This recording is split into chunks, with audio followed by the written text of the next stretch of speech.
Hello and welcome to another episode of Katunkwid Chronicles, episode 54, on this first day of October 2025. And I'm here with none other than Ashlyn Komoric.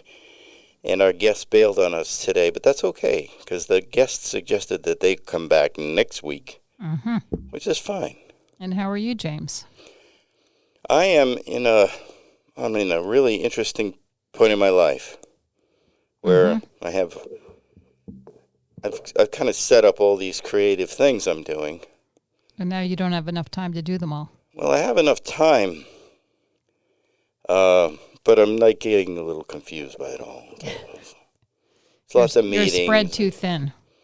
Some meetings. I'm filming a film. I'm in a film, I should say, with some friends. They're not my friends yet, but they've been, I guess, colleagues in this movie-making process, and that's been taking quite a bit of time. And what movie is this? It is untitled, like a lot of movies at this time. It's a short film, so Nice. I can't say too much about it because it's a sponsored project. And what part do you play? I play a 65-year-old man, balding. So you're playing yourself? I really fancy my car. I'll just say that. So that's it. It's a nice car. And, I'm really enjoying it. It's long days, though. Long days of filming. Do you take direction well? I do. It's a lot of prompts because we're using a different method. It's like a jungle filming, I think they call it, where we're constantly monitoring cars that might be popping into the scene or whatever. So we're not. You're not on set. We are. It's just several. Oh, it's not a set that's set aside that we actually. Right. So you have to deal with whatever's happening. True. Around you. And then the dialogue is also something that we're very free to work from a spot, so you can improvise. A place, and do it. That's the word I was going to use. Improvise, thank you. And do that, and that's sort of my thing, right? So I feel good about that. But getting the intention and the feeling behind, I have a lot of problems with my feelings, if you notice. That's the toughest question for me is how do you feel? And I don't mean physically. So I noticed that you now have a sticker of a car on your laptop. Is that the car that you were fancying in this film? It is not, but that is a car that is right outside the Hotel Sapphire in Bozeman, Montana, where Eva and I spent our last 2 nights on our recent trip to, oh my goodness. To oh my goodness? Yellowstone. How do you get to oh my goodness? Yellowstone Park. Yeah, oh my goodness is right near, what's that all about? And it is amazing. It was a wonderful trip. Flew into Bozeman, head down to the western entrance to the park in western Yellowstone. And we stayed overnight there. And it wasn't my kind of town, but it was an old town. And but once we got in the park, we were amazed. I mean, it's something. At one point, you sort of realize that you're just part of it. You're not the thing at all. You're small. Very small. And the animals are there, and they're enjoying the park in their own way. Otherwise known as their home. Their home. And you're visiting, and you could be dinner at any point, right? And we had that experience on our very first day in the park. Somebody was eaten? No, that's true. I came home with everybody. However, that happened the day after we left. However, I won't tell you the whole thing. But the first day, we're driving in, and we were supposed to get a Corolla. We ended up with this Jeep thing, which was really nice. Rubicon, and you could see everything. Mm-hmm. And then, we're driving to a place where we can do some hiking and looking at formations that were formed by all the stuff that comes out of the earth. Not lava, the other stuff, the steam and all the minerals. It's just amazing and beautiful. So we drove up there, and we had lunch, and they said, well, we'll drive back because we had to get to our next site, which was the Old Faithful Inn, which is right in the park. And we're driving, and every once in a while we just have to stop because, you see something that's quite amazing. We saw elk, and we saw mule deer, and we saw other things that were beautiful. But at one point I had to stop because there was a bison, and it started trotting up the road. Of course, she's quite upset about this because, we didn't take the insurance, and here's the bison right here next to the car, and just kept going, trotting up. But he did look over and say, and it was a bull, 2,000 pounds. So you were happy you had the Jeep and not the Corolla. Yes, that too. But I imagine the expense to have it fixed. There were cars that had been mauled by other things. Definitely, I saw them. Reminds me of one time as a kid, in New Jersey, there used to be 2 different animal parks. And we went to one of them, and a lion came over while we were kind of parked in an area looking at various animals. And we had a Volvo at the time, and it had this rubber rim on the bumper, and it just bit into it. So you were permitted to drive. You never went to one of these animal parks? They were actually quite controversial. There was like Wild Kingdom or something like that, and where Six Flags is, that used to be part animal park and part amusement park. Oh. Yeah, so they were animals in tall cages, and you drove from one section to another. But these lions, they decided to let them roam within the streets. Yeah, all the animals roam. You drive on a road through this thing like you're on safari in New Jersey. So it's Jurassic Park, but with regular animals that aren't as big. Yeah, so for years, we would point out because you could see the puncture marks in the rubber. That's a good thing to point out. That's a cool one. Mm-hmm. Yeah, we didn't have any of that this time.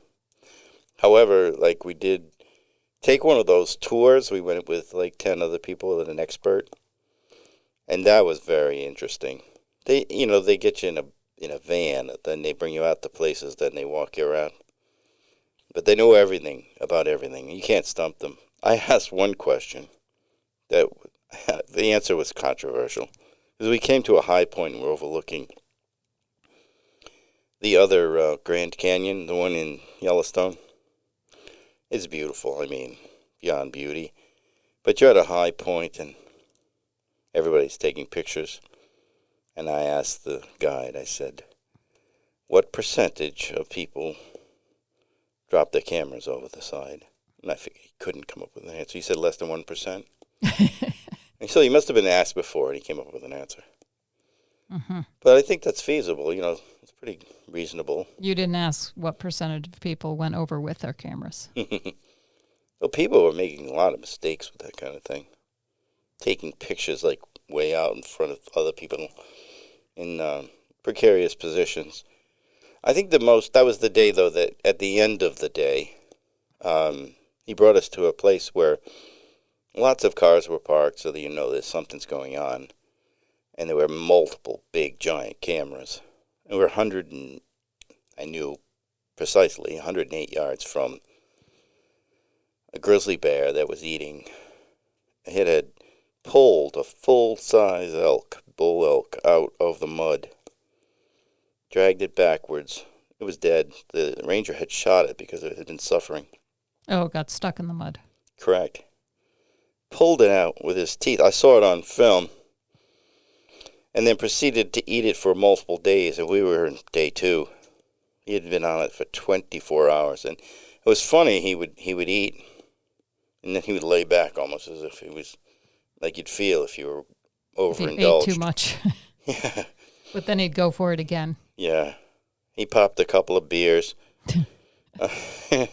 But he had a couple of occasions where apparently on other situations where there were other bears that wanted to feast, but he fought them all off apparently. There were two, originally I guess there were two, a female and a cub that were there eating, and then he came in and knocked them out. Get out of here. And you're lucky I'm not eating your cub.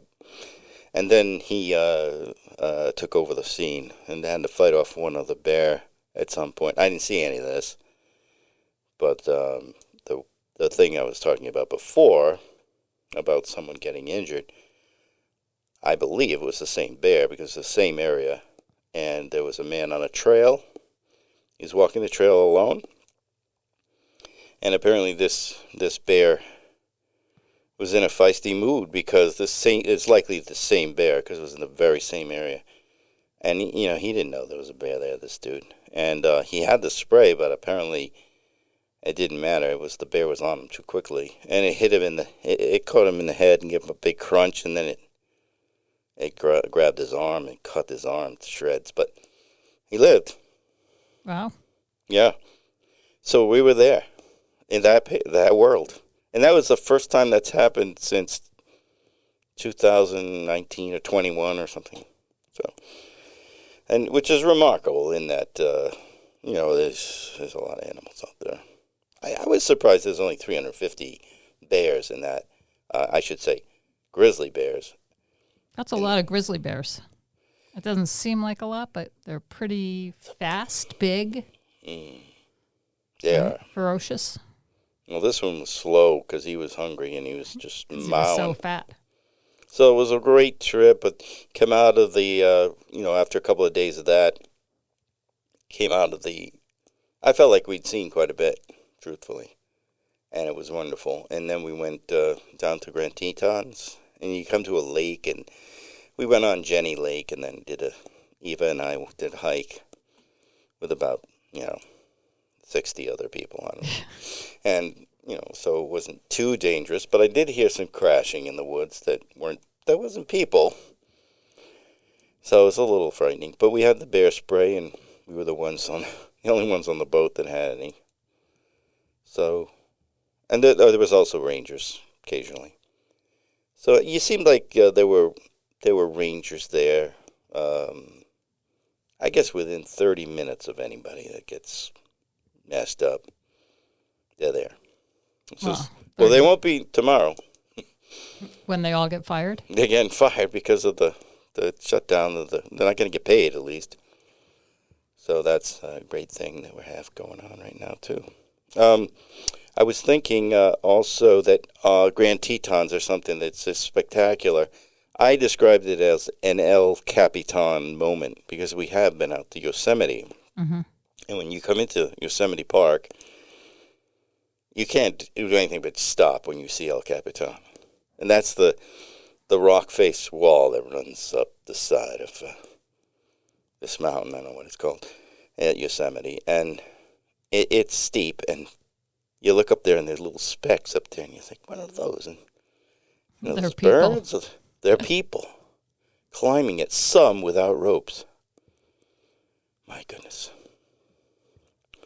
So I at first looked like everybody. I said, well, that just looks like a kind of a dangerous and crazy kind of thing to do. And then I met a few of these folks. Some of the ones that climb without the ropes, too. And they're not crazy. But they are addicted to the thrill, rush of it. the thrill. Did you see Free Solo? I did. I saw all those movies. After that, I was entrenched with that stuff for a while. I was reading, and this time I read about frontiers persons. You'll know more about that later. So that was great, and then to go along the rivers. I thought the rivers were most interesting. I'm a water guy, and they were full of people that were just casting this beautiful motion. There's something special and very poetic about fly fishing. And I don't know if it's I don't know if they're catching a lot of fish. I think they are, but it didn't seem to while I was there. But they're just this beautiful motion to it. I appreciated that. It was sunny every day. It was nice. It was like 30 in the morning, 76 in the afternoon. That's how it is in the West, yeah. But I don't really do well with the height. It seemed like we were never below 6,600 square feet, 6,600 feet. Yeah. You probably had a bit of motion sickness? I didn't do well with it at all. Breathing, Eva had a problem too, and together we were working through it. It's just rough. But like 4 days of that, and I felt a little better. Yeah, it was something. And then to finish it off, we went across the pass, and I think the use of the word pass is good because I was going like 25 miles an hour because it's frightening as hell, and that's the speed limit, and the people passing me at 80 going through the mountains there. They're like, no offense to anybody from California, but we don't have a lot of fans out there. California license plates, BMWs going by me from Jackson Hole. They're too busy, too important, and not patient enough because, boy, that was frightening. I don't do well with those switchbacks. Mm-hmm. Are you a switchback gal? I'm sure you don't mind it. I mean, we sometimes go up to Wolf Creek in Colorado, and you have to go up through this pass, and it can be hairy, especially if there's a lot of snow on the road. Oh, I would just say, okay, I'm going to stay right where I am for the rest of the winter. And there's a bunch of those emergency truck runoffs because if the trucks have a problem, they got to stop somehow. We went over to Idaho. The next day, a dude went off the side in his truck. He was overloaded with too many cars, and he went over. He didn't die. I can't believe, I don't know why, but he went all the way down. Seatbelt on. I don't know how that could save you from that distance. It would seem like a mile down, but I don't know. Whatever, it's huge, huge drop. I didn't like that much. But then we got over to Idaho, and we stayed in like these cabins, and it was quaint, nice little town. So it was just you and Eva? Yeah, even I went, we didn't know anybody out there at all. Met a few people, it was fairly nice. And then went up through Targhee and head back to Bozeman, spent a couple nights in Bozeman, which is a cool little town. I liked it. We saw a wonderful film festival opening night and met some native people from the Blackfeet tribe. Very nice. And what, pray tell, have you been up to? I'm sure that's a long discussion about me. Can we talk about you a little bit? I heard you were doing some regatta types of activities. Yeah, we went up to Lake George this past weekend for the Changing of the Colors regatta. Lake George was named after King George, I presume? We could presume. I don't know for sure. Boy George?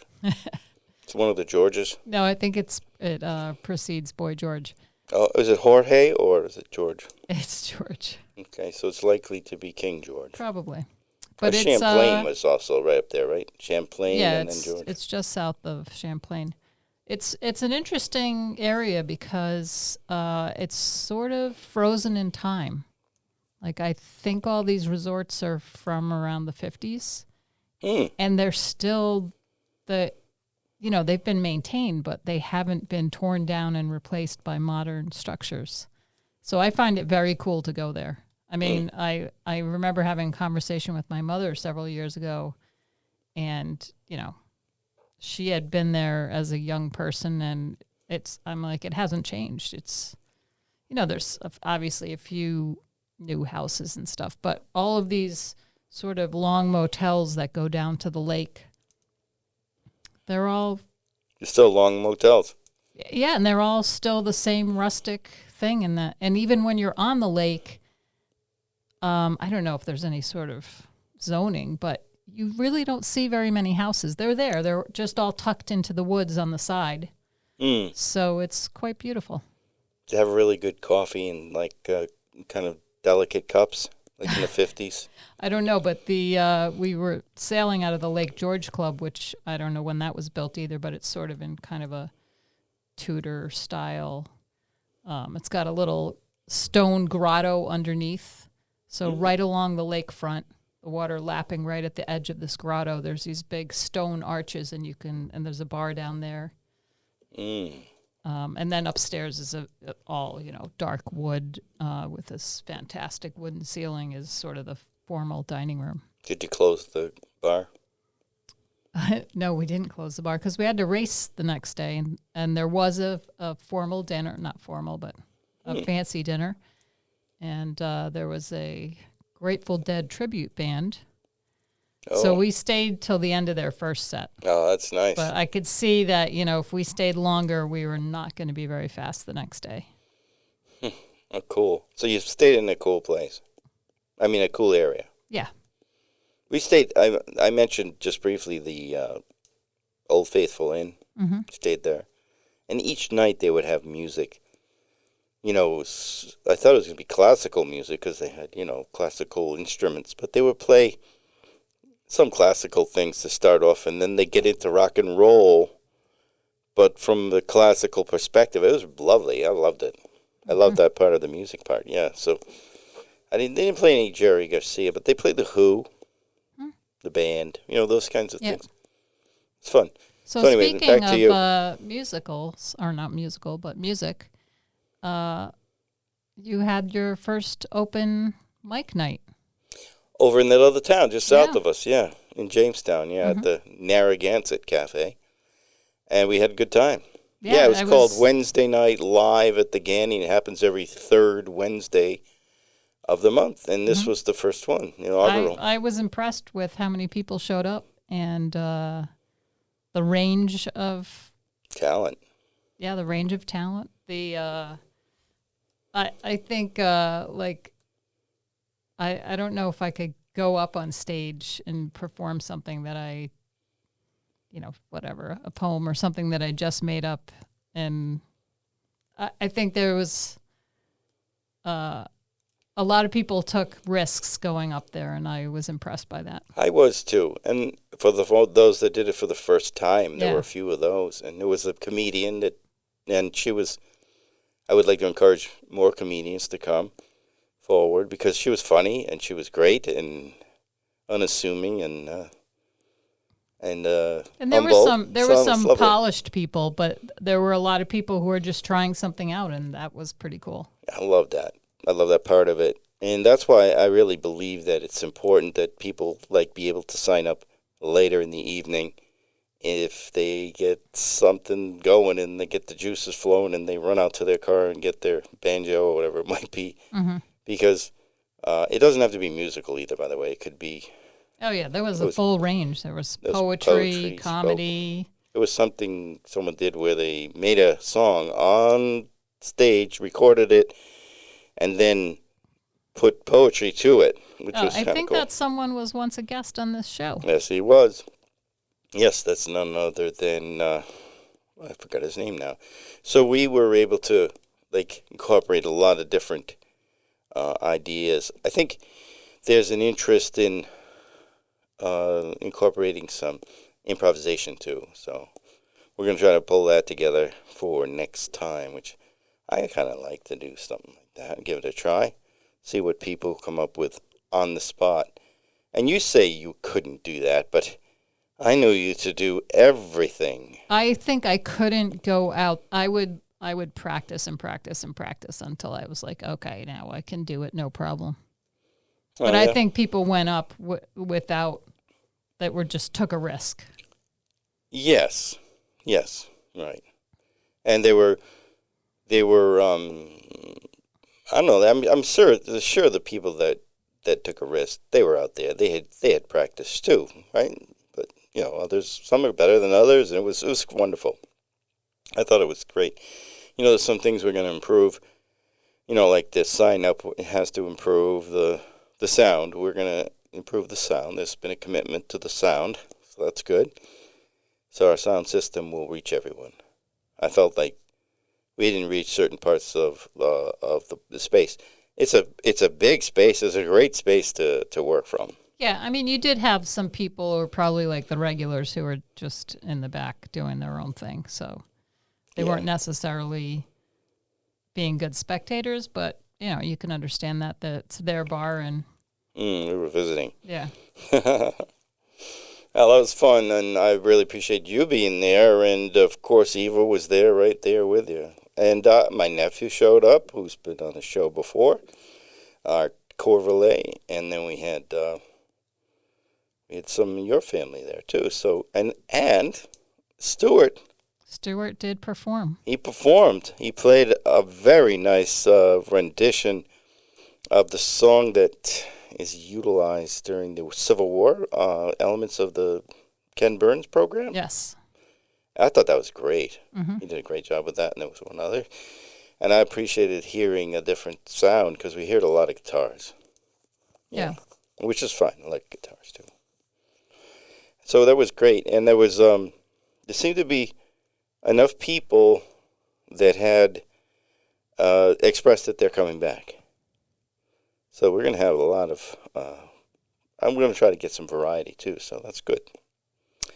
Let's see. So that is once a month? It's once a month. There's been talk about us, the people that own the bar, they're very interested in perhaps one other time or perhaps every week. But I think it would ruin it if we went to too many a month, So if our listeners wanted to attend, it is the third Wednesday of each month of the year. So we are going to participate there. We're going to have you. You can sign up at. It's an email address. WNLATG@gmail.com.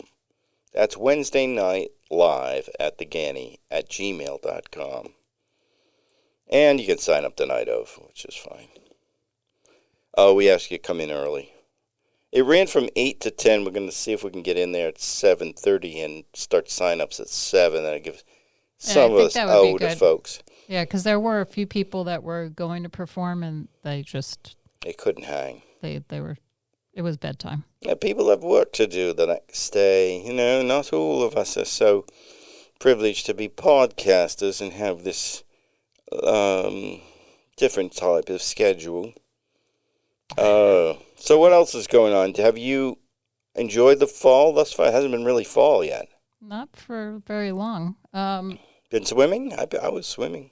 Yeah, I've been swimming every weekend. Yeah, here in Katunkwit, the leaves are just barely changing. They're not. Let's face it. Well, my tomato plants have all started to bite the dust. Late season. Tonight's going to be particularly cooler. Yeah, so I got to bring in all my I think the deck basil. pots. I'm worried about the basil. Don't want to lose that.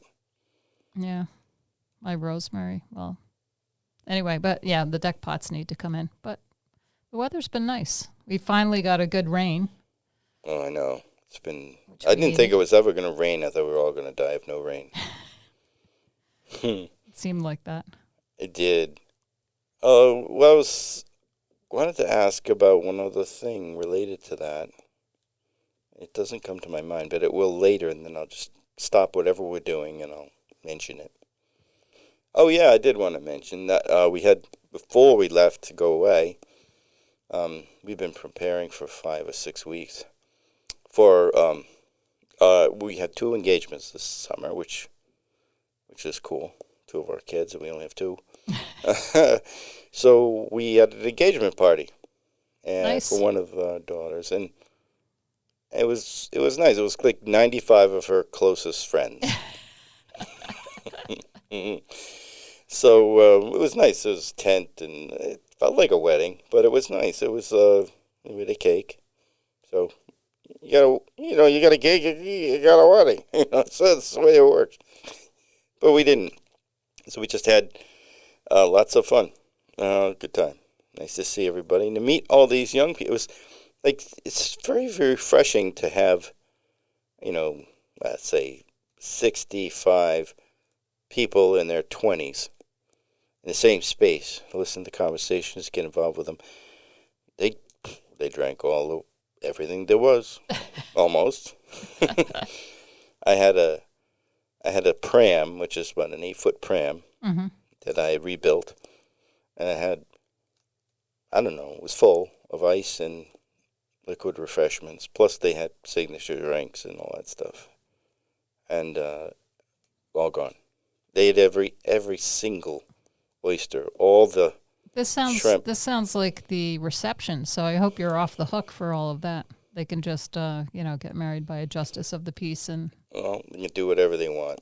I don't care. You get two kids. I don't have any restraints on that stuff. I mean, there's an end to everything, right? You don't have unlimited funds. But I was wondering if you wanted to hear some commercials. But of course. Do you have any more that you could express? What about the apples? We talked about apples a little bit, but have you been into apples yet? I have not gone apple picking yet. I don't necessarily have to pick them anymore. That's what we did with the children. We like to do it. I still think it's fun. You pay for an extraordinary amount of money for a small bag, and then you go out into the apple farm there. Yeah, I know what you mean. I like it when the peaches are still around, but where do you go apple picking? I would go over to perhaps narrow road, or whatever it is. It's over near. I don't know what it is. Yeah, it's over near where we used to bring the dog to the dog hospital there. We Shermantown Road. No. No. We go way up north, so the bags are a bit cheaper. Oh, so you go to? We go to Barden. Oh, Maine. No, Barden Family Orchards is up in. I don't know if that's Johnston or something up there. Yeah. The bags are cheaper up there. I'm Plus sure. It's very rustic, right? You just wander around and. Sometimes we'll and there's so many different varieties of apples, so we taste them all and. Oh yeah, I like that. Throw the dropped apples at each other, It's fun. It's fun. Who do you go? You go to Stewart, or do you bring somebody else? Sometimes my daughter and one of my friends, and maybe her daughter if she's in town. Oh, I see. So it's a social thing. Maybe you could bring Eva and I. We'd like doing that. Maybe. I'll keep you in mind if we set a date. Okay. Apples are good. And that's fun to do. And then there's also you really need to weigh the kids on the beginning and the end, because my kids would eat so much. I told you about that story about the strawberries. We have to weigh one of our kids before and after. It's also cider donut time over in Jamestown. Oh, in the next town? Yeah. Yeah. Oh, yeah, they do that, right? Yeah. Wind Mist Farm. Rob and his wife. Yeah, they're doing that. Mm-hmm. It's fun. This is about the best donuts in the world. I'm told. They actually have cider slushies now. That's actually very good. Yeah, I think $4 you can get yourself a cider slushie. It's quite good. I've been down there a couple of times already, had my slushie. And, certain times it's better to get the hot stuff when it gets cooler. Yeah. But they go right up to November on that stuff, right? I think after Thanksgiving they moved to Farmer's Daughter down in South Kingstown. So with the I guess the animals must hate it. They're just surrounded by little squealing kids all day. I bet they get a lot of the bad apples out of the animals. That's true. Not the bad apple kids, but the actual bad apples. Mm-hmm. At least I don't know if. So when they're saying bah, bah, they're saying, "Get these people out of here. Send them home." I thought that was a fun thing to do. And, both of our young ladies worked there from the time they were 12. Oh, that's probably a violation of some law, but they did. And they liked it. Okay, let's try something else.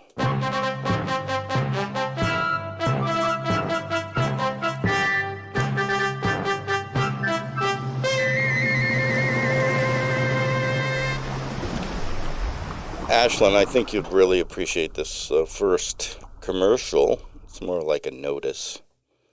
But I can't make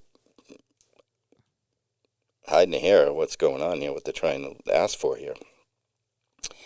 The Katunkwit Democratic Party is seeking forward-thinking individuals that are interested in developing a platform for the party that makes sense and addresses not only local politics, but reaches out to the federal government to address, through well-developed, cogent protest letters, as to what needs to be considered at the federal level, and to address real issues that real people, not just in Katunkwit, care about, but those Democrats in Wyoming and Louisiana and New Mexico also might share interest in as a party. Contact Darla Comutson. Comutson, how do you spell that? Comutson. Comutson. Chairwoman of the Katunkwit Democratic Party at Town Hall regarding becoming a member of the steering committee for the Democratic Party. Do you think the steering committee maybe could put together a more cogent, was the word? I think they might want to employ a little bit of AI, generative AI on that. On this that message. First sentence, which was the majority of the paragraph.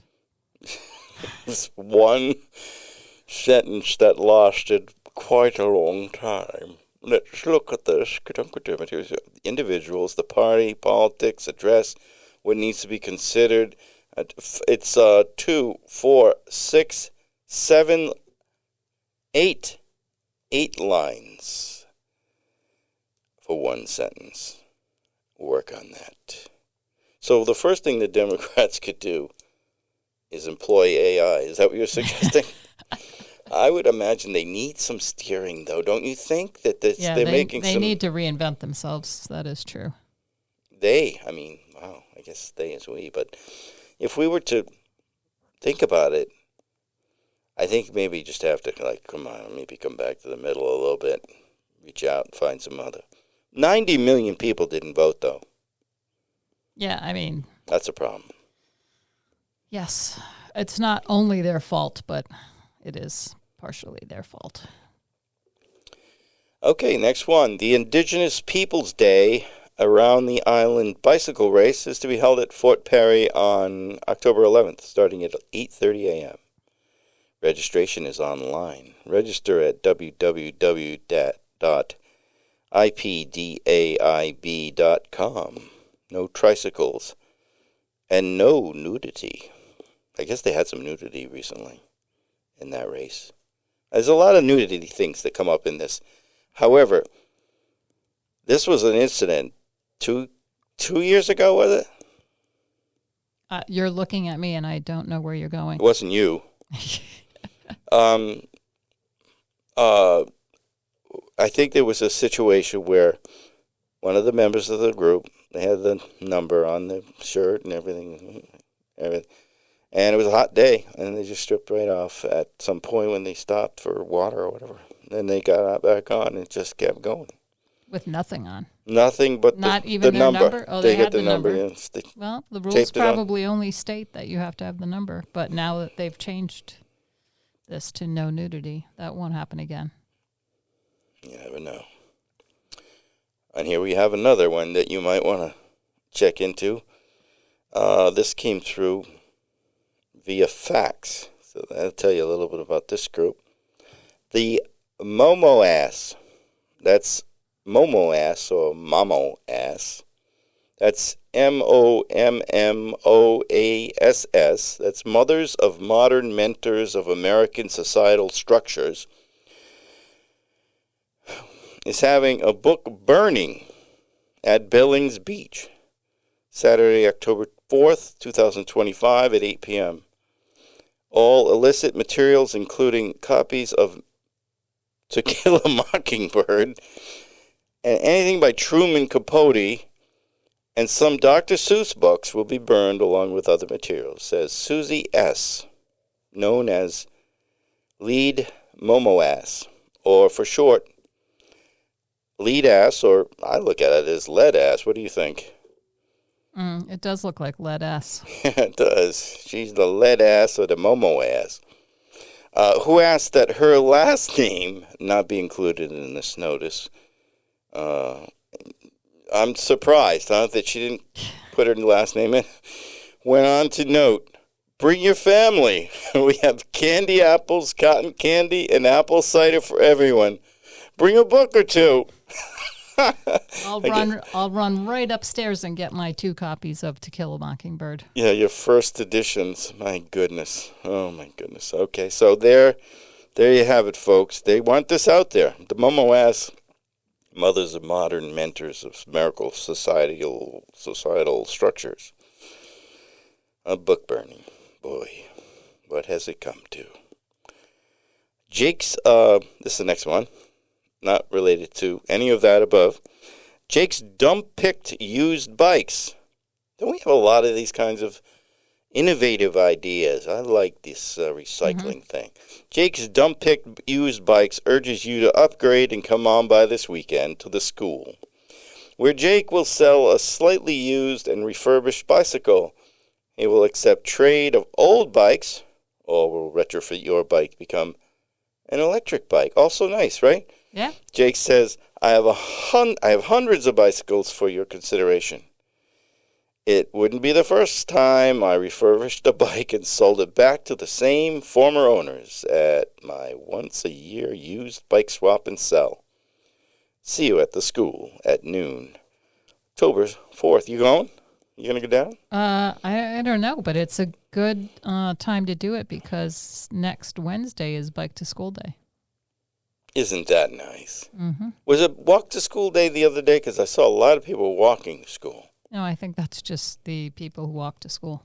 Is it? A lot of nice little families or partial families doing the walking to school. Yeah. That was something I enjoyed and was privileged to do when I was coaching, but the head coach preferred that I get my kids to school. Nice. And I really did appreciate those moments, together. Of course, they walked home alone after school. Well, you're pretty close to the school. They did, and then they got home, and there was about 10 minutes before someone got there to take care of them. And they did all right, We gave them a laundry basket when they were 10. Showed them how to use the laundry. And they learned how to do their laundry, so that was the time they did their laundry. Okay, so that's all we have for commercials. Do you have any commercials that you want to express? I don't. Anything from school you operate quite often? Just Bike to School Day. Bike to School Day. Get on it and do that. I don't see that there's enough spaces to put your bike and lock it. Well, we have a number of bike racks, but nobody locks their bikes. I do It's every time I Katunkwit. come here. I just lock my bike. Yeah.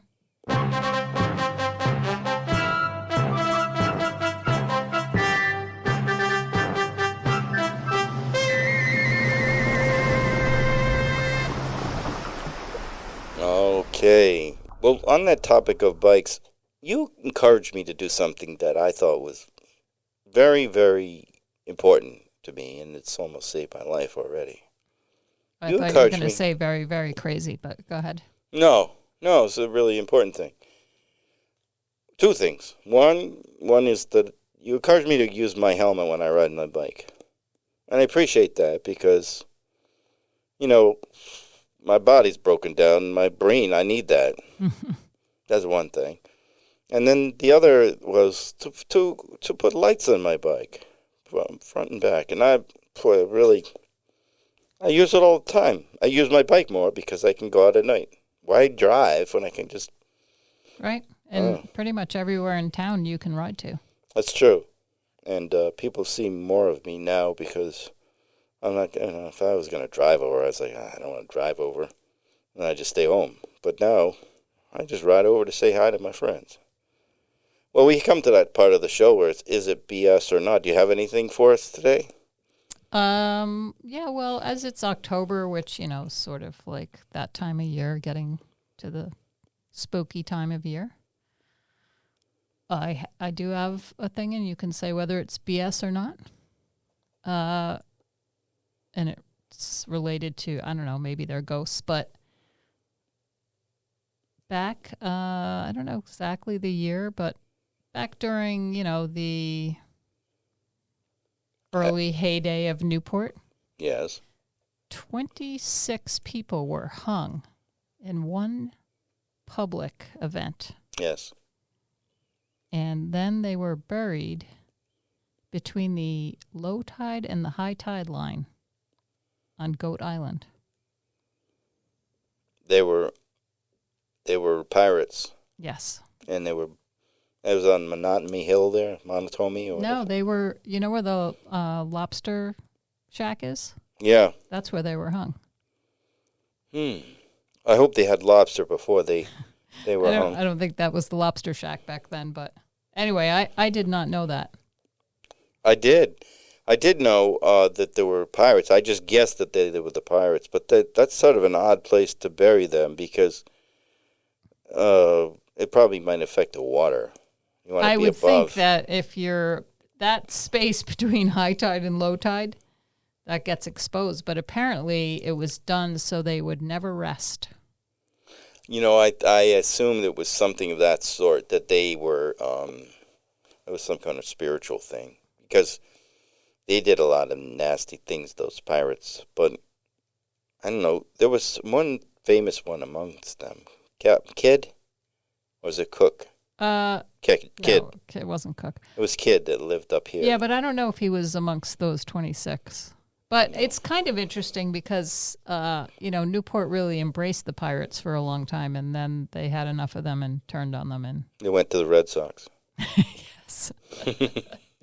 Anyway, that's They all did. I have. They used to use the pirates as buccaneers or privateers. Yeah. And then they turned on them, as you Yeah, suggested. because they got a bit too rowdy, and. They didn't do enough with their dental plan.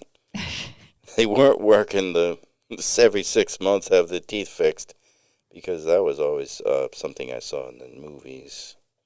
But anyway, yeah, so maybe there are ghosts over at Goat Island. Oh, definitely. Rhode Island? Yeah. There was, my goodness, there was some. I was over there recently for some revelry. What were we doing? Oh, yeah, we had a good time. Well, we went in the boat. We went in the sailboat. We went over the night. We had dinner. Mm-hmm. They give you dinner, lobster dinner, and a sailboat ride. Mm-hmm. I didn't think it was going to be fun. I thought it might be a little fun. It was a lot of fun. And the dinner was great.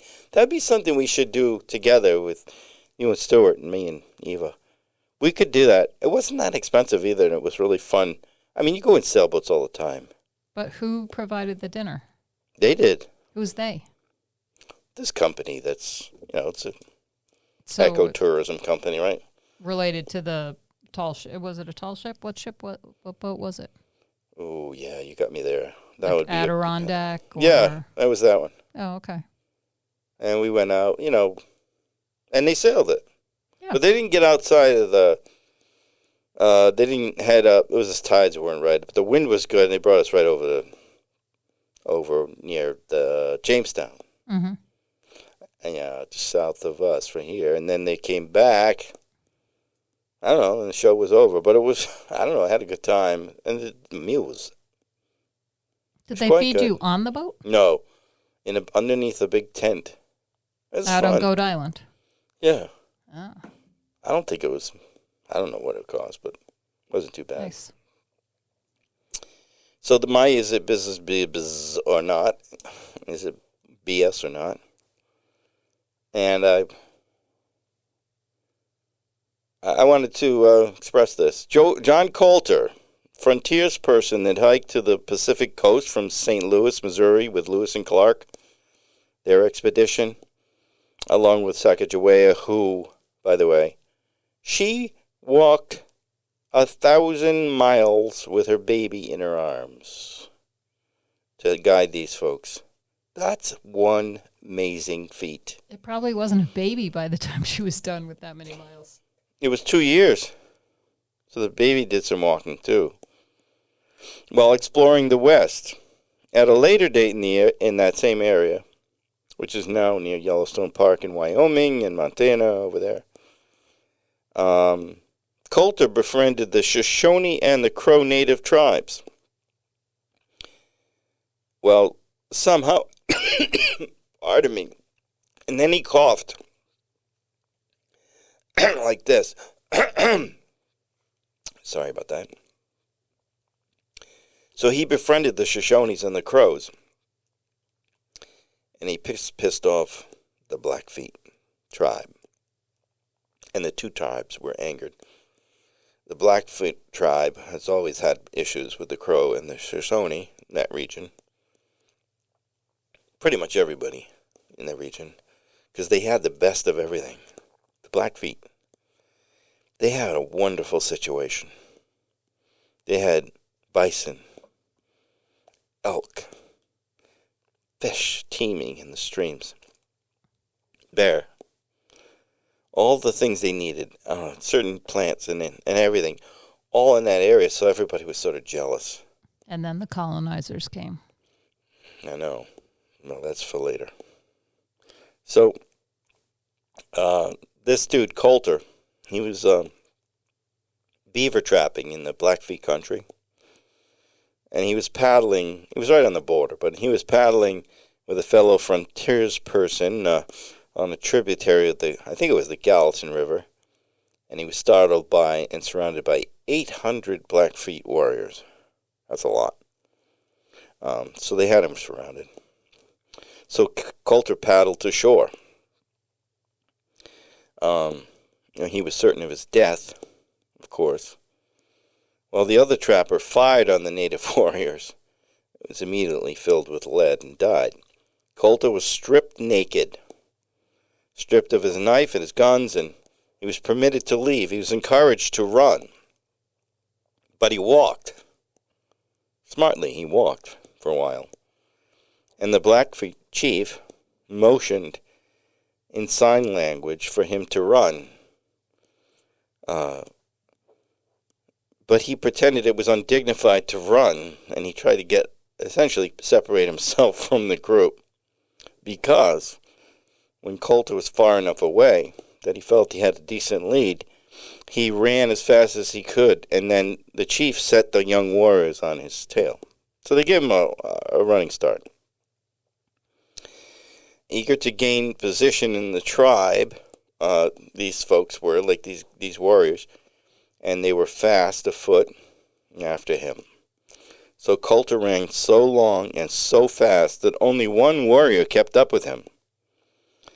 Perhaps a mile or more between the warrior and the next fastest native person in pursuit, he stopped, and he awaited the aggressor, slipped aside when the warrior attempted to spear him with a long spear, snapped the spearhead off, and killed one of the upstart warriors, and then proceeded to run with the spear and the warrior's knife to a beaver stream in the distance over a hill, stark naked.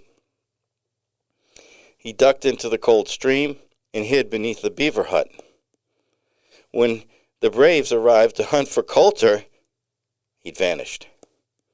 Coulter was beneath the very beaver hut as they contemplated what happened in their native language. They were standing atop this. Coulter stayed beneath the beaver hut for 2 days until he was able to pass unmolested to the nearest outpost, fort, where he walked through the gates naked, having lost everything, including his horse, his boat, guns, most importantly, a season's worth of prime beaver pelts. Is it BS, or is it not? I'm going to say that since you're recently in that area, that this is true. It is true. 100% true. What a tough dude. He didn't mention that he also lost his compatriot. Oh, that was more of a working relationship. Wasn't anything close. Not nearly as important as his guns or his boat or his beaver pelts. You know what every frontiers person would suggest that the most important thing was the knife. Mm-hmm. That knife was the key. That's the first thing they talk about. It's the knife. Did any beavers show up when he was hiding in there? I didn't get that. I did not hear anything about that. So this is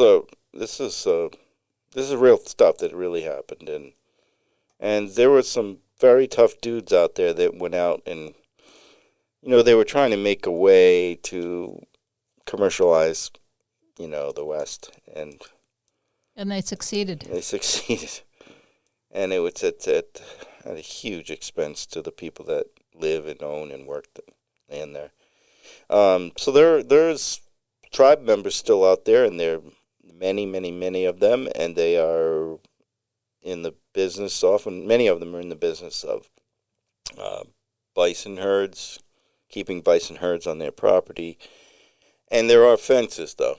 So they're essentially fencing them in 800 acres of land or something of that sort. And that would be, and then they take one for sale, and they sell the meat. Or they use it. So, that's that. That's all we have for BS.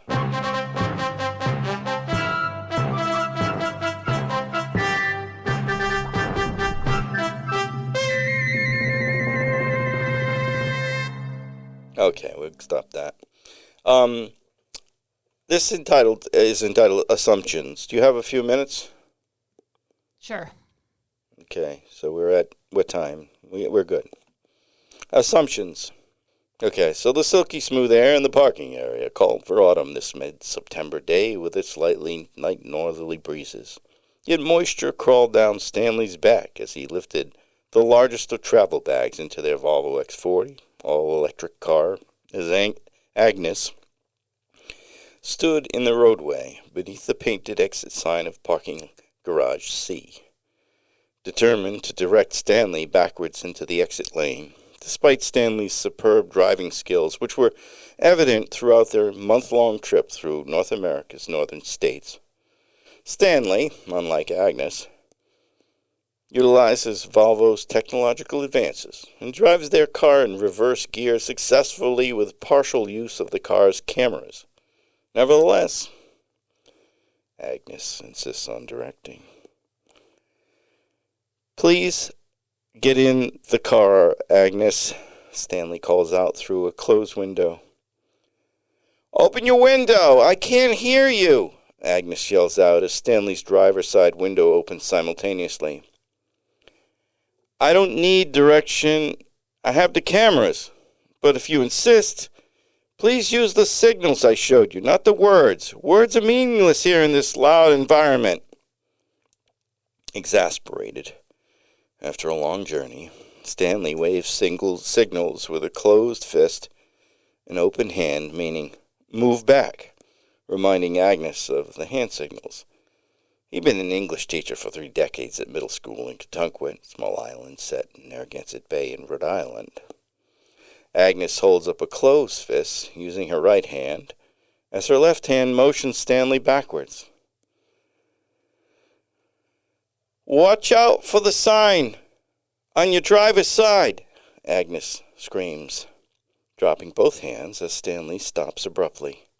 A line of 3 cars builds behind Agnes, their drivers eager to get on with their journeys as Agnes stands beneath the concrete beams that seem so low that they look as if they'll surely shear the top off the next approaching large truck. Agnes ignores them all and moves emphatically for Stanley to move backwards with both clenched fists, almost beating her chest as she shakes her hand violently, not understanding why Stanley isn't moving. 2 clenched fists means stop, and Stanley's fully aware that the area behind his Volvo is clear. But he carries on long enough to piss off Agnes, until he hears Agnes screaming behind him, fists still clenched. "Move the fucking car, for Christ's sake, Stanley!" Stanley cautiously backs into the exit lane, nearly hitting Agnes, because she turns and is swearing at the driver of the first car, whose head is entirely out of the Dodge Ram pickup truck, and the two are getting into it hot and heated. "Yes, you can wait a minute, and you will wait a minute. My husband is handicapped," Agnes yells at the driver. "I'm not handicapped," Stanley yells from the front seat. Get in the car, Agnes. Don't do this, Agnes. Don't, Stanley says aloud and assertively. Shut the fuck up, lady. Get in the car like your husband said and get on with it, will you? The driver of the truck yells. Dodge Ram, that language makes sense.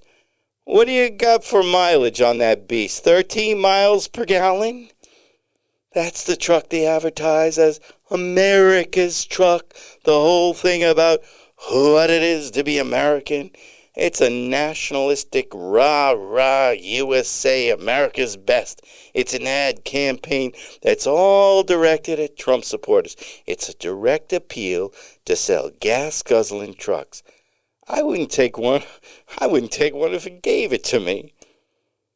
Agnes extols in a monologue form as she touches the neat rear of the Volvo, as if to hold back Stanley from coming any further.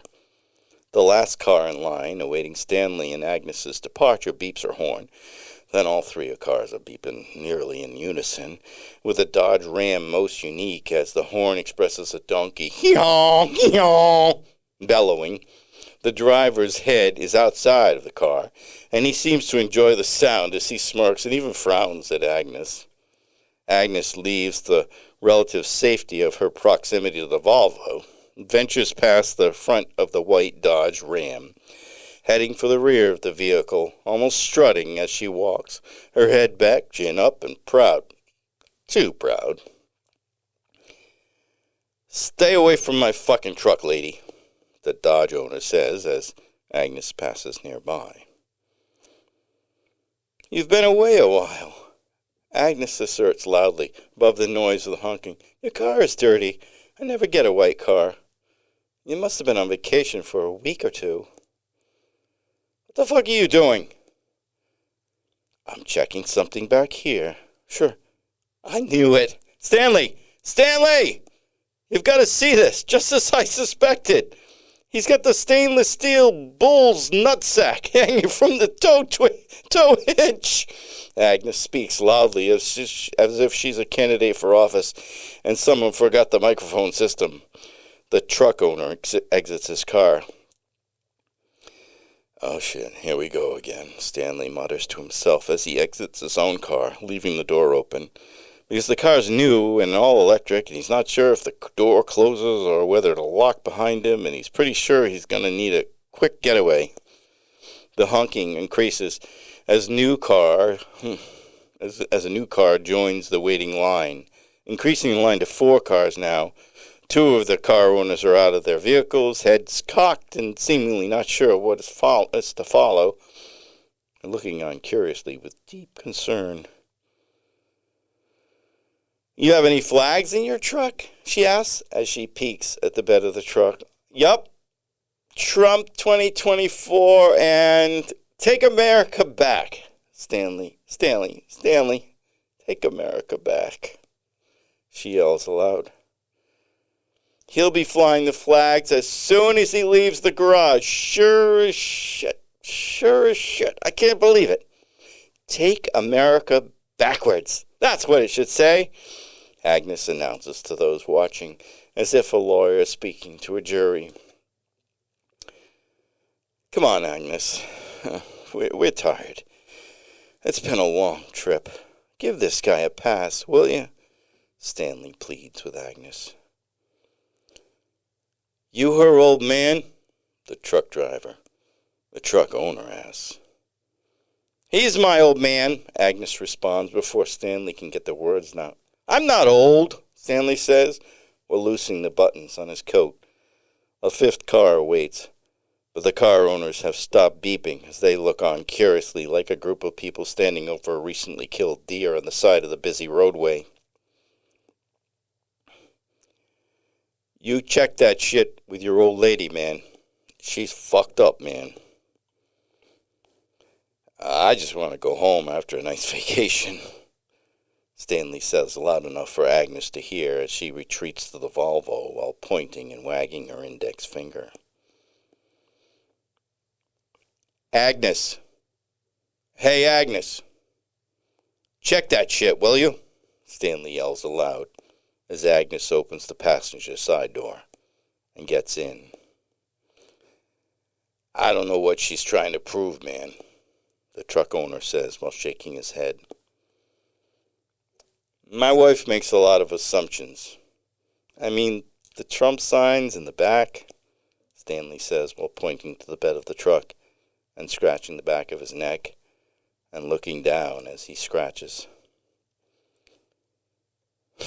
Those signs are my uncle's. Took them off his front lawn. I was going to bring them to the dump, man. Is that what you're yelling out? Is that why she's yelling at me? She's just tired. It's been a long trip, Stanley says. No excuse. I'm sorry for all this, Stanley says as he nods his head and closes his eyes and rocks in place, slightly in sync with the beat of his noticeably prevalent heartbeat, which he feels for at his neck. Yeah, let's get on with it, the truck owner says, while opening the door to his truck and hoisting himself high and up into the driver's seat. Stanley makes his way back to the Volvo, straps in, and speeds through the down ramps to the exit. Slow down, Stanley, Agnes insists as she fumbles with her pocketbook, seeking the paid parking invoice, and then looks at it with concern. Hurry up, Stanley. We'll have to pay for this for another day if you don't get to the pay terminal and pay within 2 minutes. Slow down. Hurry up. Back. Stop. Flags. No flags. You're messing with my head, Agnes, Stanley says as he smashes the steering wheel with both hands. The Volvo slows as they get to the terminal. The huge Dodge Ram behind them looks like a mad bull elephant in Stanley's rear-view mirror. Stanley nervously, awkwardly tries to place the QR code beneath the reader with his bad left hand that doesn't turn in certain directions. Time elapses, and his hand is clearly unable to twist to make the payment while Stanley's seated in the car. Should I get out and do it? Agnes yells.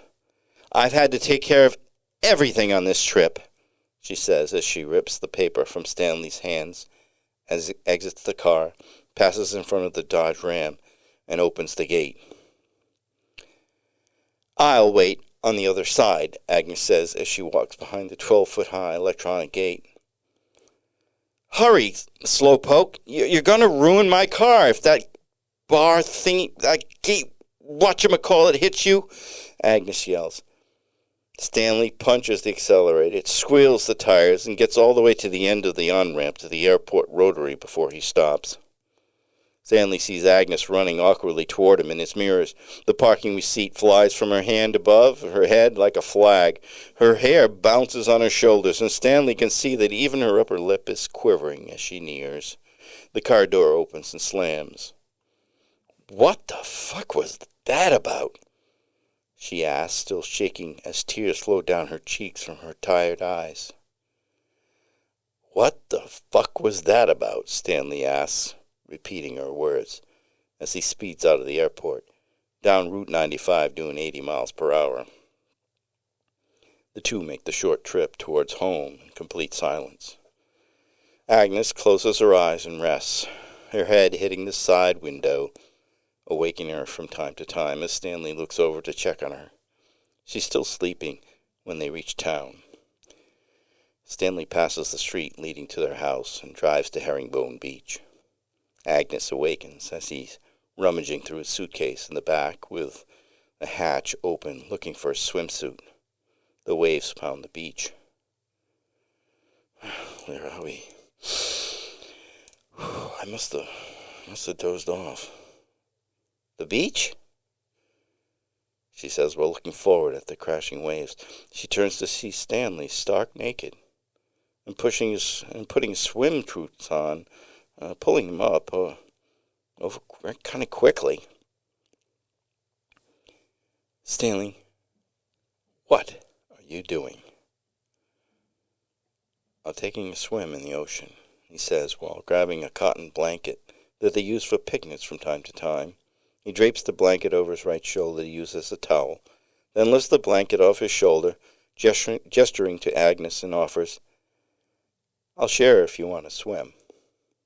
And he runs towards the small waves, dropping the towel at the high tide mark. Stanley dips under the wave after wave, seeking deeper water when he feels something tugging at his leg beneath the water and stands on the sandy bottom in the rising waves. Concerned, his head spins around, looking for fish or sharks. Agnes's head pops up near him, like a seal. Her hair is over her eyes, and she weeps and sweeps the loose hair strands from her face and smiles. Gotcha. You're crazy, you know, Stanley says. Agnes asks, the good kind of crazy, right? I guess that's why we're still together, Stanley reasons. I thought it was my dancing, Agnes recalls. It's not your ability to negotiate patiently, Stanley says. Let's catch a wave, and then go home, he finishes. Sounds good, Agnes says while jumping into a nice wave and riding it all the way to the beach with Stanley beside her until his stomach hits the sand and he rises from the sea just short of Agnes. They both smile together, hold hands, and walk in wet sand to share a blanket towel. You go first, Stanley says as Agnes shakes the towel off its sand. Thank you, Agnes says as she gives Stanley an extra wet kiss. When she finishes, she looks into Stanley's eyes and says, let's end every trip here just like this, whatever the season. I'll do it, will you? In the winter, too? Stanley asks. Just like this, forever, she says. Okay, will do. But I thought you were a shark. Let's leave the surprise out of it, okay? Stanley says as he lifts the corner of the cotton blanket to wipe his eyes. No. Just like today. Always, Agnes insists. Stanley drapes the blanket over their shoulders, and they walk back to the Volvo with both doors and the hatch wide open and the signaling noise beeping incessantly. Ha! It's been beeping the whole time. I'd read the owner's manual, but it doesn't come with a book, Stanley says while laughing. You just ask the car a question and it answers you, Agnes says. I guess that works, Stanley responds quietly enough for Agnes to know he said something, but not loud enough for her to discern what he said. But she just lets it go as she drapes paper shopping bags on the leather seats for the ride home. The end. I kind of like this idea of like when couples fight, they just go to the beach for a swim, because I feel like that would be a complete reset every time. For those that don't have beaches, though, the YMCA would work. Maybe not. A cold plunge. Cold plunge, yeah. Yep. A hot tub. Anything. I think refreshing water would do a better job than hot water. You like a little pain with everything you do. Well, it's like that initial pain, but then once you're in, you're like, oh, this is nice. None of this happened, by the way. Really. I didn't think it really happened. It was a story, but it's a story. But just to clarify, that's not Eva and me. We just came back from a trip, but it's my imagination working. And this is what can happen today in this world, right? There's disagreements over and assumptions about certain people's political leanings. Mm-hmm. What I learned when I was out west was that I met a lot of very nice people, and I assume a percentage, and probably a greater percentage than I would have known, were people that were maybe of a different political persuasion than I. But I just met a lot of nice people. That's all I met. So that was good. I overheard some conversations from time to time that made me cringe. But when I was engaged in conversation with folks, that wasn't part of the issue. It wasn't there weren't as many assumptions being made. Maybe. I don't know. But assumptions can get you in trouble. Very true. And this guy clearly was probably machismo, right? In his choice of adornment for his trailer hitch, and the type of car he drove. But it doesn't mean he drove around with flags. As you once in a while see, even here in Cotunkit. Which is so unfortunate that we see somebody flying our country flag and assume, probably rightly, that they support a party that we don't agree with. Like it's been co-opted to not be the flag for everybody. Yeah, we've had this discussion before in different contexts, but it is unfortunate. So what I've done now is try to discern between flying the American flag and then flying right next to it a flag of a political party. Mm-hmm. I just don't think they're connected. So most recently, there was a meeting of the current president and he brought all his military personnel, higher-ups, to a meeting. Yeah, that was very controversial. Yeah, it is. It remains. And I think it's just a continual degradation of this norms, right? So that would not have been done. You get everybody a good dose of COVID or something, and we don't have anybody to do the leading at the military levels. I mean, put them all in the same room. I don't know. It didn't make sense. And then what was said. But we're going to go from there. We'll move off of that. It's too depressing. So even in Cotunkit, we think about these things. So if you're looking for an opportunity to be a leader in the cogent protest letters and all that stuff with the Democratic Party, you can get involved now in a different way, right? Is it currently called the Indigenous Peoples Day around the island bicycle race? Is that a new thing? I mean, I think there are a lot of people who call that day Indigenous Persons Day, but I don't know if the bike race has rebranded itself. I hope so. It's a good thing. I mean, I think it means a lot to people. And I'm of the belief of that if I'm doing something that's making you upset, which I might be. She looked at me harshly. You can't see this. Was I not paying attention? But if I'm doing something that's making a person upset or a group of people upset, this wasn't I'll try directed to at change me. it. You know what I mean? I'm going to try to change this. I was pointing at you, but I didn't mean you. I'm going to try to change it, So I'm sure I annoy people, even with this podcast. But I think we should say so long, farewell, auf Wiedersehen, goodbye. Bum, bum, ba-da-da, bum, bum, bum. I was just thinking about a little play on a song from The Sound of Music, but it's also a political thing. So I'll stop there. We should let it go. We will.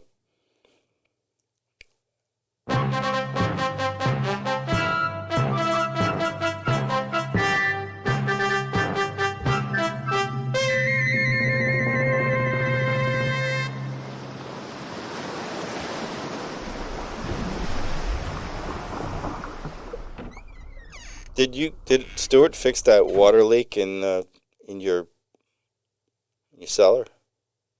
You had a water leak, right? Sure. He did? No. No, just let it flow.